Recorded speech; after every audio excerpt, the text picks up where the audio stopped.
Warning: the video you're about to watch contains mathematics at the level of pre-calculus. All material has an assumed prerequisite of college algebra and trigonometry. While some prerequisite topics are reviewed briefly, a more thorough review of these entrance topics can be found by searching the web. It's the system of equations. We must deal with them all at once. Always looking for solutions.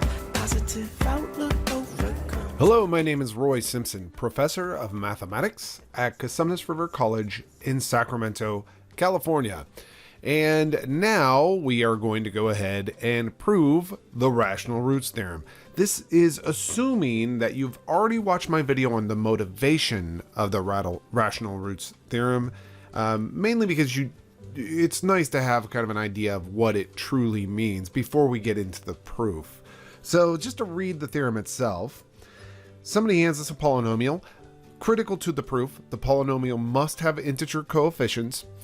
Then we know that every rational zero of the polynomial is of the form p divided by q, where p is a factor of the constant term in the polynomial, and q is a factor of the leading coefficient of the polynomial. Each of those concepts are going to be used within this proof. Moreover, I just want to reiterate something that I stated last time, which is that not every single ratio of factors of the constant to factors of the leading coefficient are actually going to be zeros of your polynomial. These are candidate zeros. So anyhow, just thought I'd kind of throw that in. Let's go ahead and start the proof. And the easiest way to start this proof is really to start with just a general polynomial. So somebody's handed us a polynomial. Again, it is very critical here that we mention that the coefficients of this polynomial will be integers. So we're going to add that in as well. I'll zoom in here. And there we go. We have every piece that we're allowed to assume at the beginning. We have a polynomial. It has integer coefficients. Now we have to prove that every rational zero of this polynomial is of the form p over q, where p is a factor of the constant term and q is a factor of the leading coefficient. And that sounds like it'll be very challenging. Before we jump into that, let's go ahead and write out what our polynomial looks like. Remember that with proofs, you want to keep things as general as possible. So you don't want to write out a very specific polynomial like 3x squared plus x plus 1 or something like that. You don't want to use an example. You want to keep it as open as possible, as arbitrary as possible. Therefore, we just write down this general polynomial. Now, there's a lot of notation here that I really want you to catch up on. This is going to be critically important as you move into calculus, this style, the subscript style of notation. So our polynomial here is a sub n x raised to the nth plus a sub n minus 1 x to the n minus first power plus so on and so forth. So that pattern continues down the line. That's what the ellipses mean. All the way down to a sub 1 times x to the first plus a sub 0 technically times x to the 0th, which is just 1. Now let me tell you something about those constants that you see out in front of each x here. All of these coefficients are integers. And the subscript notation is just to say, listen, the nth coefficient, like a sub n is the coefficient of x to the n, and a sub n minus 1 is the coefficient of x to the n minus 1. It's just easy, convenient ways to say these are different coefficients. And finally, down here, if you've never seen this notation, I don't know where you've been, right? Because this is so popular in mathematics that you should have seen this since Algebra 2, possibly, maybe even Algebra 1.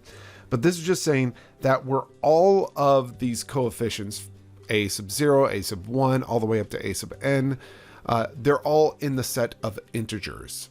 So each of them belongs to each of them is an integer. Now at this point, you're probably staring at this going, okay, so what do we do now? And I don't blame you. So let's go ahead and just grab a fraction. What we're being told here in the theorem that we want to prove is that, or I should say what the claim is that every fraction that ends up being a zero is of the form P over Q, where P is a factor of the constant term and Q is a factor of the leading coefficient.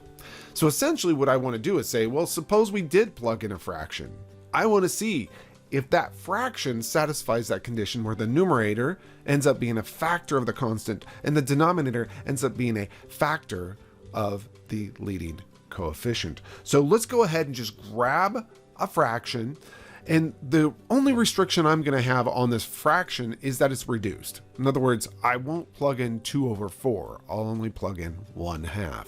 Or I won't plug in, let's say, 4 over 14. I would rather plug in 2 over 7. So whatever fraction that I'm about to create, it's assumed to be simplified. Okay, so what we're going to do now is we're going to go ahead and say that we have some numbers, P and Q, that are integers, such that P divided by Q is simplified. This just makes this proof a little bit cleaner. So we're going to assume that we have a couple of integers, maybe like a -2 and a +3, such that the fraction, -2/3, is simplified. What this allows us to say is that P and Q don't have any common factors. And it just, again, simplifies this proof if you do that. We're also going to assume that P over Q is a 0 of P of X. Because again, if you look at the theorem, we want to say, like, if we do have a 0 P over Q, then P must be a factor of the constant term and Q must be a factor of the leading coefficient. And so we're going to assume that we do have a fraction that's a 0 of our polynomial. I hope that makes sense so far. So all we've done is handed ourselves a generalized polynomial and said, hey, I've got a 0 of it. It's called a fraction, P over Q. By the way, P over Q is completely simplified so that P and Q do not share any common factors. So far, so good. But let's see what that implies about P divided by Q, or basically, what does that mean about P and what does it mean about Q? Well, if we know that P over Q is a 0 of our polynomial, well, that will imply, just by the definition of a 0, that the polynomial evaluated at P over Q. And here's where the notation's a little bit wonky. So I'm going to put a brick on that, like a little pipe on, or a horizontal line on the leg of that name for our polynomial, because we're using P twice here. So I apologize for that.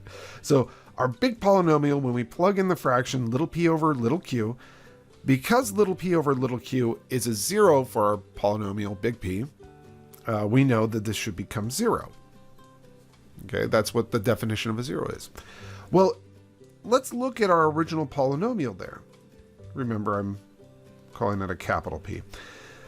So if that's our polynomial, I actually could just plug in little p over q and say that's supposed to be 0. We're assuming the fraction turns this polynomial into 0. So this implies that a sub n times p over q raised to the nth power plus a sub n minus 1, again, times p over q to the n minus first power, plus, and then you just continue that pattern down the line, plus a sub 1 times p over q to the first power plus a sub 0. That should all equal 0. Let me draw your attention here, because I know that if it's the first time you're seeing a lot of rigorous proofs, you could get lost very easily. So all I'm saying is, I've got this polynomial. I'm assuming that p over q is a 0 of that polynomial. So the polynomial at p over q must be 0. Well, this is literally the polynomial with p over q plugged in, and we're saying it must equal 0. So far, I think all of these statements should be decent for you to follow. I'm not saying it should be easy. I'm saying it should be okay for you to follow. Now I'm going to clean this up a little bit. I'm just going to use a little algebra here. And in fact, let me pause the video so that you don't have to watch me write things out. And there we have it. And I've also actually written out a little extra piece of that expansion. So not only did I write out the nth term here, but I've also written out the n minus first term. Let me highlight that. And then I went one extra here just because I wanted to showcase something in a little bit. So I wrote out that term as well. Not that big of a deal, I'm just letting you know. So anyhow, these are the terms in this polynomial after you plug in P over Q, and then you apply those powers using the laws of exponents.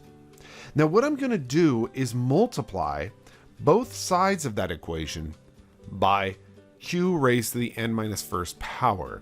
Now some people will say, in fact most people will say, why in the world would you do that? Like, that seems to me to be an odd decision.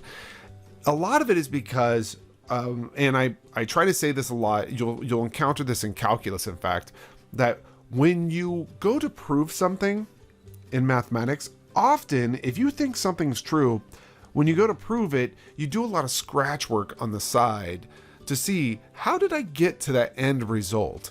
And so what I ended up doing when I started trying to figure out the best way to prove this is I assumed that I did have a rational number, P over Q, that ended up being a root of my polynomial, and also ended up to where P was a factor of the constant term and Q was a factor of the leading coefficient. And I figured out kind of the mechanical way to do this was to at some point have to multiply both sides by Q to the n minus first. So a lot of times in a proof, what you're seeing is not my direct thought process, but what I kind of was able to work out after I assumed that I arrived at the end and worked my way backwards. That's generally how proofs go. If you didn't understand what I just said, it doesn't really matter right now, but it will become important as you move forward in mathematics. You definitely want to get experience critically thinking about how proofs are designed, because that's a critical thinking element of mathematics. And as society moves away from computational mathematics, then we can embrace the critical thinking side of mathematics, which I think that most people, it's an unintended result from where we're heading. But anyway, I'll get off my soapbox. Let me go ahead and multiply both sides by Q raised to the n minus first power, or in other words, basically multiply each term you see in that last line by Q to the n minus first. Now, as you can see here, I did multiply everything by Q to the n minus first power. You can easily see it here. Let me showcase this. Actually, I'm going to remove the highlights. And now I'm going to draw your attention to the fact that I multiplied this guy by Q to the n minus first. Well, you can see it down below. Worked out well.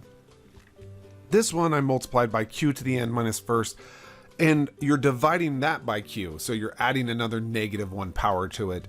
And so now it becomes a Q to the n minus 2 power. And so on and so forth down the line. When I multiply this by Q to the n minus 1, you would subtract off n minus 2 from that, from this denominator here. N minus 1 minus n minus 2 is actually a 1. And multiplying this by Q to the n minus first, they cancel. And multiplying this by Q to the n minus 1, well, n minus 1 divided by the exponent of n downstairs gives me a Q to the negative first, which is a 1 over Q. And you can see that right there. Those are all from your elementary algebra course, so I'm not going to have to actually spend any time on that. You can pause the video actually and really think about it. I highly recommend it because it is actually a really good critical thinking exercise and a review of law of exponents. Now, here's the deal. This already tells me that Q must divide evenly into the number a sub n. And I'll tell you why. I'll point an arrow at each of these. So this right here. We said something actually about all of these coefficients, a0, a1, all the way up to technically a sub n. We've said something about that. All of those coefficients are integers. But not only did we say a's are integers, but we started with the statement that p and q are also integers. So every letter that you see here in this final line, every letter is an integer. That is, this right here is an integer. oops, I didn't want to write it that way. That is in the set of integers. This is in the set of integers. All the way to here, this is in the set of integers. And this is in the set of integers. Each of those numbers is an integer. Now you might say, but they have negative exponents. And I'm going to say, no, they don't. Because n is assumed to be greater than 1. And in fact, n is, how do I say this? I'll say it this way. If n were 10, in other words, we had 10 terms as polynomial, then this exponent would be 10 minus 1 or 9. This would be 8. We'd have 7, 6, 5, 4, 3, 2, and then 1, right?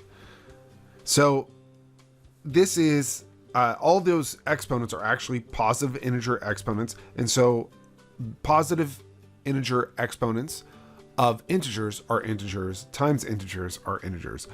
Basically what I'm saying is each of those numbers is an integer, with the exception of possibly this guy, right? Because that looks like a fraction. However, I'm going to write this down, maybe a little bit down below here. And I'll say this, that fraction, that thing that looks like a fraction, has to be an integer. Why? Because it is actually equal to the sum of integers. If you move all of these, I'm going to highlight them in yellow. If you move all of these guys right here to the right-hand side of the equation, you will have that fraction looking thing equaling a sum of integers. Well, technically a difference, right? It'd be a negative a sub n minus 1 p to the n minus 1 minus a sub n minus 2 p to the n minus 2 q, and so on and so forth. But the reality is it's just a summation of a bunch of integers. No fractions, none whatsoever. And therefore that fraction looking factor in, I'll point an arrow at it, this guy right here, that must be an integer because it's the sum of integers. Well, since p and q don't have any common factors, the only way for that to become an integer is if q divides nicely into a sub n. That is, q must be a factor of that leading coefficient a sub n. Now you may look at that and say, wait, what just happened? How is that the leading factor or leading term? Remember, our original polynomial is this assumed very generalized polynomial, and the leading coefficient is a sub n, right? And all we did here was assume that we had a fraction reduced in form that was a 0 for this polynomial, with that simple assumption that we have a fraction that's a 0 for this polynomial. We just plugged that fraction in and we knew that it should become 0 because it's a 0 for the polynomial. We did some simple law of exponents. We then did a little trick, which is multiplying both sides of that equation by q to the n minus first and simplifying, and noting that if we did that, all of that yellow highlighting here in this line, all that stuff in yellow, those are integers like -3, -1, -2, 0, 1, 2, 3, and so on and so forth. Yet there was one term that we're like, wait a second, is that an integer or not? Well, if you isolate that, I guess you would call it a lipstick color, maybe mauve or something like that. If you isolate that pink highlighting and move all the yellow highlighting to the other side, which I could do right now just by saying this, if I had moved it to the other side, it would look like this, equals negative, minus, and minus. So all I did there, I'm showcasing me shoving everything over to the right hand side.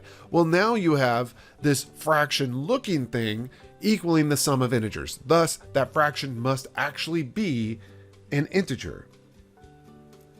One thing we assume though about p and q is that they don't have any common factors. So q cannot divide into p. If that's going to be an integer, the only way it's going to happen is if q divides into a sub n, which, remember, a sub n is the leading coefficient. Thus q must be a factor of the leading coefficient. So that's a checkbox on part of this theorem. The part of this theorem was saying, or one of the results of this theorem, is that if you have a fraction that's a zero of this polynomial, then q must be a factor of the leading coefficient of the polynomial. Now we're going to go ahead and go the other direction. Let's find out how we can show that p must be a factor of the constant term. To do this, I'm just going to scroll down a little bit.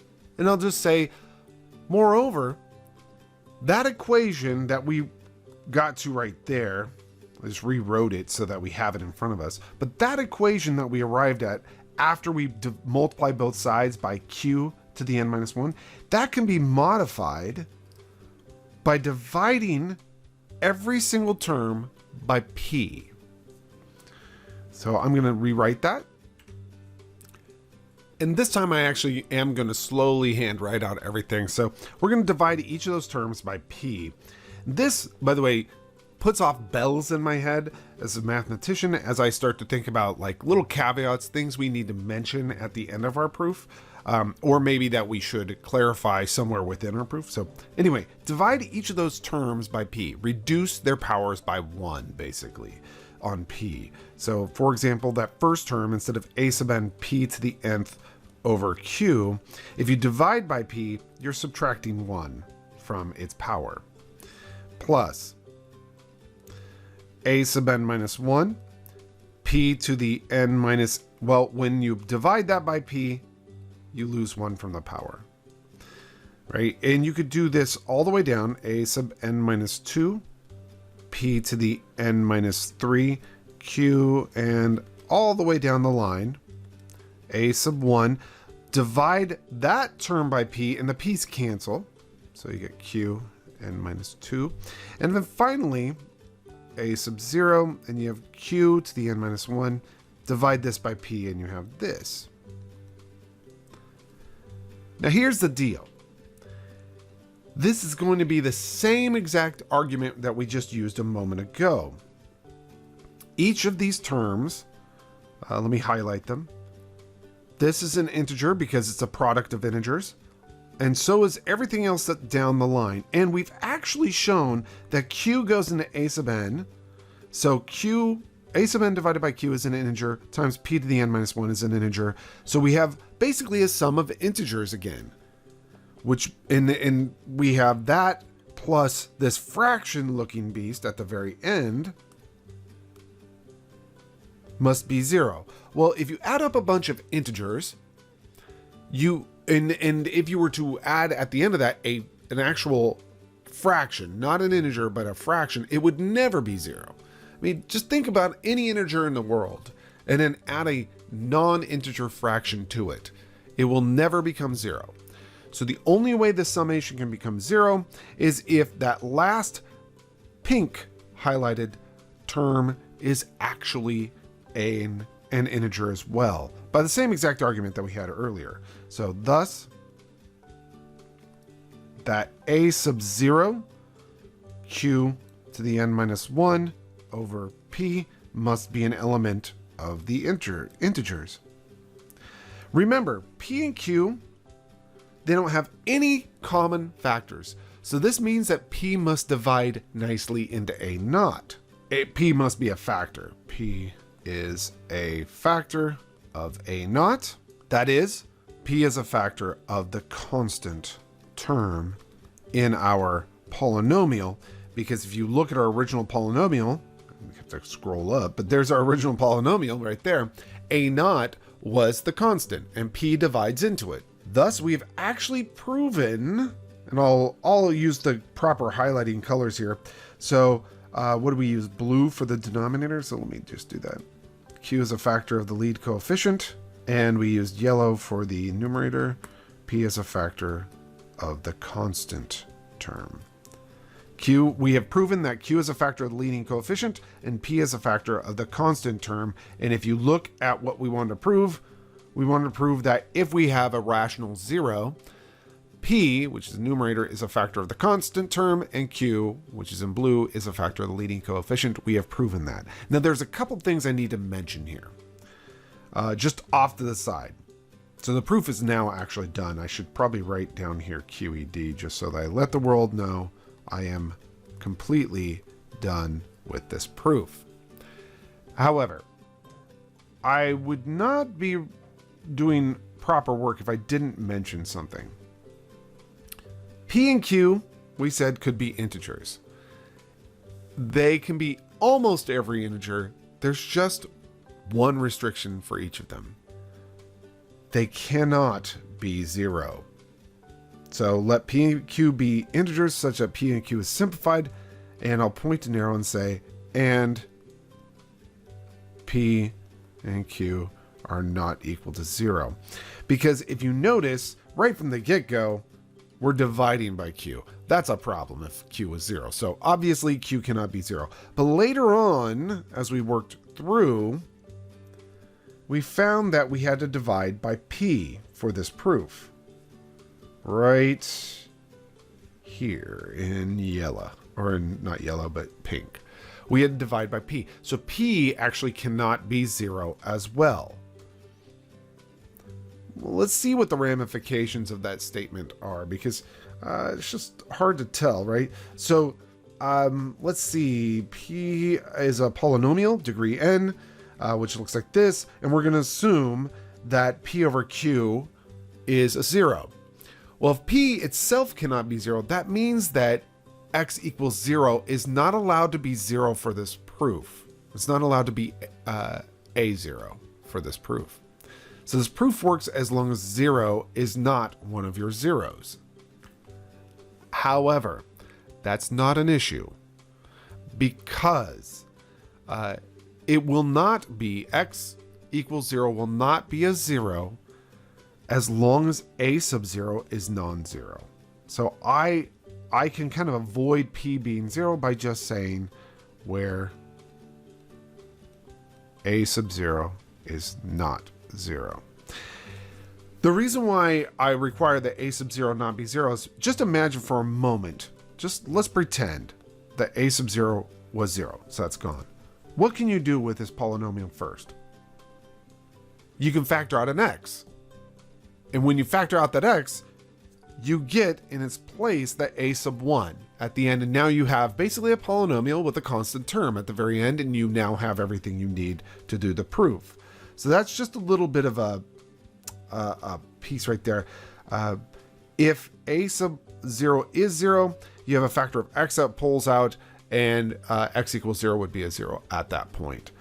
I think that sounds confusing even when I say it out loud, so I'm not going to belabor the issue. It's just a minor point within this, and I think we are fine otherwise. That's a pretty solid proof right there. All right, so I appreciate it. If you stuck with this video, I appreciate it, because this is, while not required for you to actually prove this, it's important that you can think at this level as you move into college level calculus courses. If you're in high school calculus, like an AP calculus or something like that, you will never see this, because AP calculus courses are more focused on mechanics. College calculus courses are more focused on theory, or should be, if it's any good college calculus course. There are plenty of terrible ones out there that actually don't do theory, but real college calculus is full of theory. All right, I'll stop being a snob. It's the system of equations. We must deal with them all at once. Always looking for solutions. Positive outlook overcomes obstacles getting in our way, cause affects more than we can sometimes see. Things for what they are and work together until you feel at peace. Says, listen close, don't talk too much that isn't kosher. You may really hurt inside. It doesn't justify you to speak too loud and cry.